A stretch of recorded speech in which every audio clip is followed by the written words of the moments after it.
So today is the day that we're doing our first cut on the ryegrass down at the green there. Super stoked to be doing this, so I'll show you guys what point it's at. We're at 13 days now and show you that it's pretty safe to cut this early, even though you think it wouldn't be. Let's get into it. So today I'm getting this reel mower here prepped to cut the ryegrass down there. I want to make sure it's cutting super duper duper clean. At the moment it's sort of tearing bits of paper. It's not even cutting paper at the moment. Yeah, it's not good. So I haven't given this thing a grind since I got it. It needs to actually be sent off to get backlapped properly, like an actual grind. But today we're just going to do a grind with some grinding paste, and we're going to set this at about, I'm going to say we're going to set it at about 15 mil, which from memory, I think it's actually already at 15 mil. Sitting at 16.3 mil. So let's backlap it. You can do this with pretty much any cylinder mower. On these Toros, you just take this little cap off down here, and then we take a track head drill in there, and we just put it in reverse.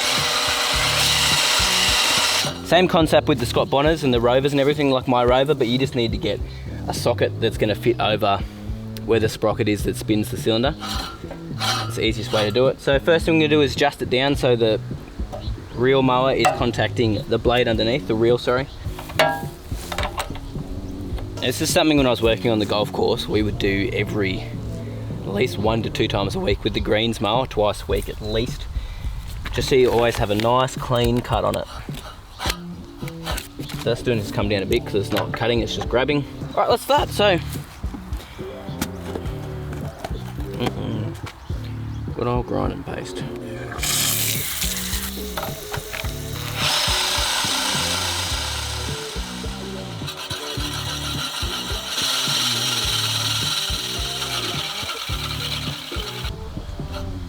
Oh, that sounds good.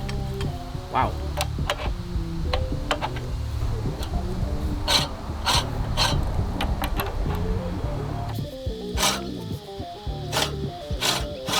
So you can hear that, how that's hardly contacting. That's the way we want it. This is getting a bit old and it's in need for a grind, so it's going to be really hard to get the cylinder not contacting the blade with it cutting.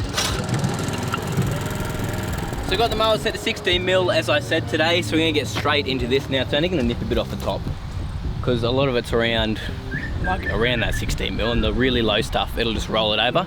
It's not going to pull it out because we've got this cutting so clean.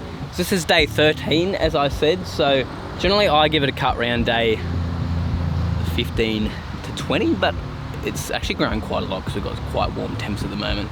Nights are still cool, we're around 10 degrees at night, but our days are starting to get up towards 30. But if you keep the water up to it, it's not going to be a problem.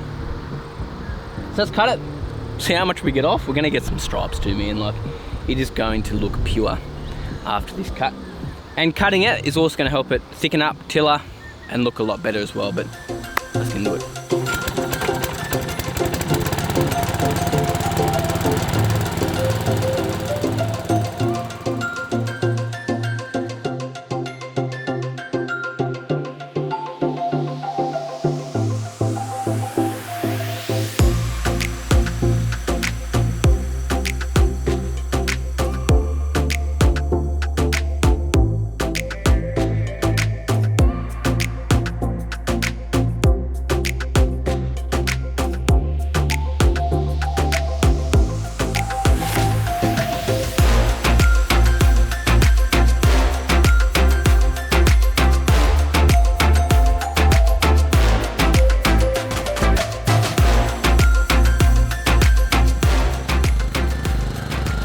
Bruh, how good is that looking for, how many days did I say? 13 days in.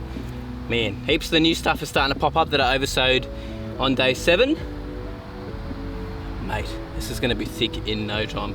May need a little bit of an oversow in some spots that have washed from the actual sprinklers, because when they hit the black barrier, some of the water bounces back and actually washes out near them. But we got a full catcher off of that whole area. Probably if we did a double cut, we'd get even more, but we're not going to do a double cut. Don't want to run over it too much. Look how lush that ryegrass is, man. Oh, mate, I miss that smell. I missed ryegrass. Ryegrass is, honestly, the dream.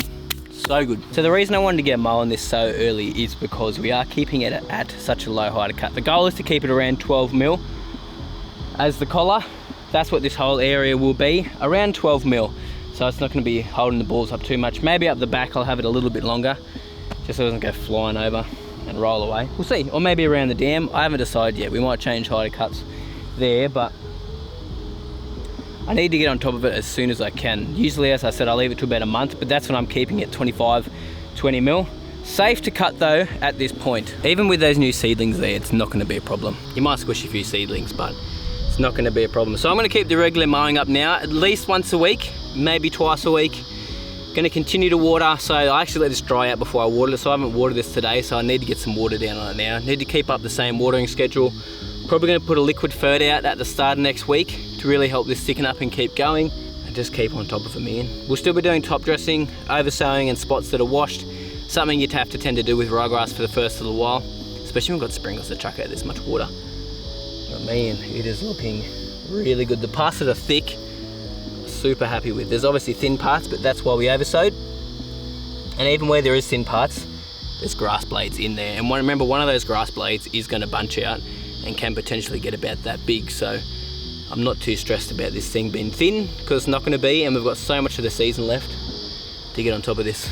So one little tip I think I've never talked to you guys about is I actually use the clippings sometimes as mulch, so help keep moisture in areas and to actually stop a little bit of wash and erosion as well. So we've got some thin spots here, and I like to just sprinkle down grass on some of those areas. Now obviously we don't want to go too thick, because we don't want to cause any issues with potential disease or anything, not that we really will have any.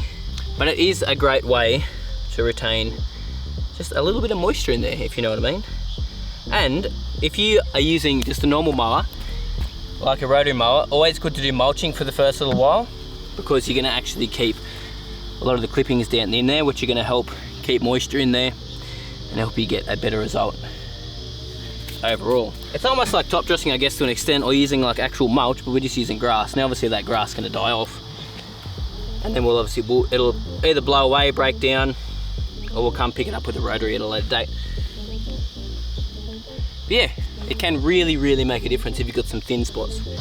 So I need to get the water back on it now, because man, we definitely need to get water on here so it doesn't dry out too quickly. It's fine to leave it dry for a bit, not for too long, because you'll start to cause issues. So we'll run a good program right now. I've been running about 3 to 4 minutes on each sprinkler, and then hand watering patches that dry out in between. Like often, I come down here 2 to 3 times a day and would water for about 20 minutes each time by hand when I do it. I can't wait for the bigger hose, because we're going to put a little bit more water out. It'll just be a little bit easier. Let's see if we get smacked in the face by a sprinkler right now. Nope, other way. Love it. So as I mentioned, we'll start feeding this with liquid ferts at about half rate, probably almost weekly, just to get this thing really kicked into gear and established. I'm probably going to use my Brilliance, my Vitalize, and some roots. I'm not going to worry about something like Enhance at the moment, because I'm not going to worry about colour and pushing too much growth at the moment. I more want to get some microbes in this soil, getting the roots really, really nice and established, and making the leaf just nice and thick and healthy as well. And I'm about to get hit by that sprinkler, I reckon. Yep. Now if you guys are at this stage of seeding with ryegrass or any bunch type grass, do not be scared if it looks patchy like this from a distance. If you come close, you can actually see that there is grass in all of the gaps all around here. So these will thicken out and get a lot thicker, and there's still lots of grass seed in between here as well, which will come up on top of that. So I'm definitely not worried at the moment at day 13 and looking thin like this. Lots more grass is going to come up, and the thing is, if in another 2 weeks we find there is patches, we just oversow again. A little bit more work, but it's not that hard. Now from that wash the other week, I have noticed a little bit of ryegrass germinating on the sand. Not too much though, which is good. I'm gonna leave it for a little bit longer till it's thicker so I can see all of it. But if you look just here, some ryegrass seed popped up here. There's some along the edges here in the shade, and a little bit down on that side as well, which I'm starting to see. But there isn't too much, and we're gonna be able to handle it, honestly. And even the thing is, if some stayed in there in the long run, once we've got bentgrass down and we're mowing it really, really low, like around 3 to 4 mil, which my goal is probably going to be about 3.5, 3 mil in the end. I might push it lower just for the fun of it. Ryegrass ain't going to handle that high to cut. It's just going to die out or really struggle, and it'll stand out anyway, and I'll be able to pick it out with a knife or a screwdriver or something very, very easily. Also, I'm not going to be mowing around the surrounds of that green forever with the walk behind mower. We have got, how good is this? We've had this JD 2653B turn up from the guys Hutchin and Pierce. Thanks, Ben, for dropping this out today, mate. They're not expected here already, but seriously. Bro, probably cutting with this in the next 2 to 3 weeks. It's probably a little bit heavy at the moment, put on the ryegrass, but we'll be onto it very, very soon. Mate, when I was an apprentice, we used to have a 2653A. So, an older model than this, but it's so similar, and I'm keen to start it up and get it going, but I'll save that for when I go to mow, hey? Might even try it in the Kikuyu. I still got to try the other mower too, so I've got to do that very, very soon, so I'll make sure I'll show it, because it'll be a little bit until I'm using these, probably another couple of weeks, so why not try them out on something else? But mate, how good does this look?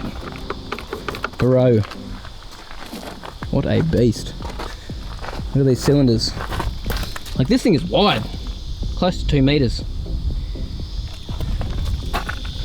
Woohoo!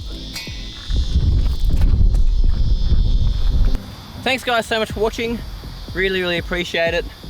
I just can't wait to be getting this like nice and thick and the bentgrass down. So the bentgrass still hasn't turned up. I've been waiting for it. There's been a lot of seed shortages over in America at the moment, and even New Zealand and stuff, due to weather conditions and things like that. So the seed is on its way. It's in the post at the moment. Might turn up today, might turn up tomorrow. So we'll probably be seeding the green at some point next week, whether that's on the weekend or during the week. So you might see a video of me seeding that, you might not. But keep an eye out, you guys. But yeah, appreciate yous, and I'll see you guys very soon.